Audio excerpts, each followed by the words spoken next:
nhỉ? Đúng đấy, đang chào ngược còn gì, chị không thấy quay đầu nó quay đầu à? Ôi thế là đi đâu? Sao đẩy về đằng kia không được? Cẩn thận là tiền đấy bà. Đây là trải nghiệm chèo thuyền ở trên Sun Group. Hưng ơi, chị đang nãy em đi đâu Sun này? Group.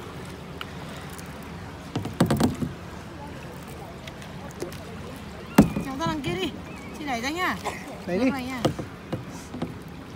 Mình không tin tưởng vào cái cách chèo thuyền. Nhìn có giống không? Đâu ướt quần áo đâu. Bây giờ làm nào quay về được nhỉ? Đấy nhá, chị đang đẩy Không, em. đi ra ngoài kia đi, sẽ quay về. Đang quay dọc để không vướng vào người ta. Được chưa? Ra đi nhá. Em thấy nước biển rất là trong. Đấy, nhìn trong Ôi, nhỉ. cái này mà có bộ quần áo bơi nhảy ôm xuống một cái nhỉ? Hưng ơi, chị đang này đẩy đi đúng Đây không? san hô dưới này. Không sợ, sóng nó đập thôi.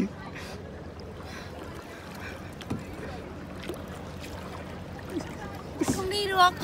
Sao thuyền của mình Đang đi đây, đang đi mà. nặng quá.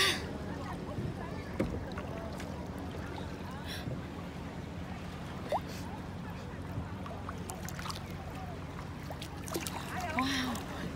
Ôi, ví dụ đây là 8 giờ sáng anh chắc thích lắm ấy. Ừ đúng rồi. Không, đảo ngược lại đi, đảo quay về này đi.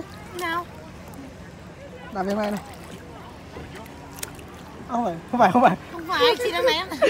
Làm cái gì để cho nó đi cơ. Thì sao không về được bờ? Không, đây để quay đảo ngược lại nha, nó sẽ đi này. Đảo ngược Đây lại đây nha, đi. đây nha. Đúng rồi, đảo ngược lại như vậy. Ý này em muốn về đâu? Đi ra ngoài kìa. Không ra nó đâu, chị sợ. Không sợ. Tiền này sao nó chìm nữa. Không chìm nhưng mà siêu chưa? Sắp thành nghề rồi đấy. Bãi biển đây đẹp nhỉ. Đây là hòn thơm. Đấy, đạp như vậy đi ấy.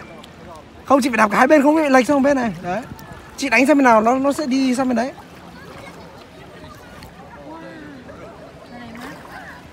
Sướng không?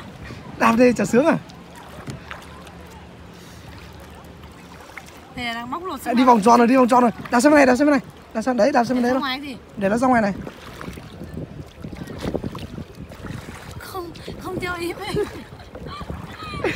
Thôi quay vào lượn như này. Thôi đừng đi sang đằng kia kìa. Ôi nhưng không làm nào đi được. Giờ nhá, giờ.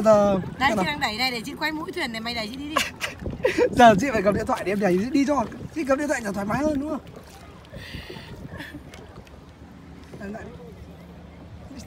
Không này là Bỏ lên đi. Này. Và rơi điện thoại của tôi thì rơi điện thoại thì quay ngang nhá. Bắt đầu bấm à? Quay đấy, vẫn đang quay mà. Ít lắm. Mày đừng có cho chị lật.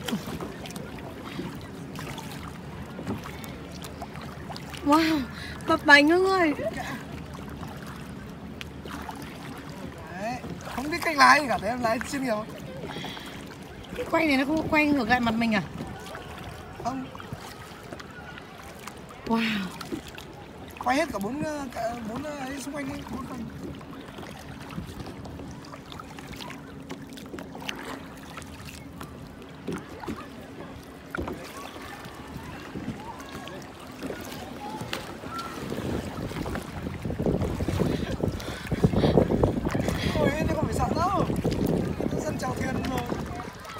Khi nó bập bềnh chứ cảm giác hơi sợ một chút. Wow, mát thế. Có được ra ngoài này không? Chắc có.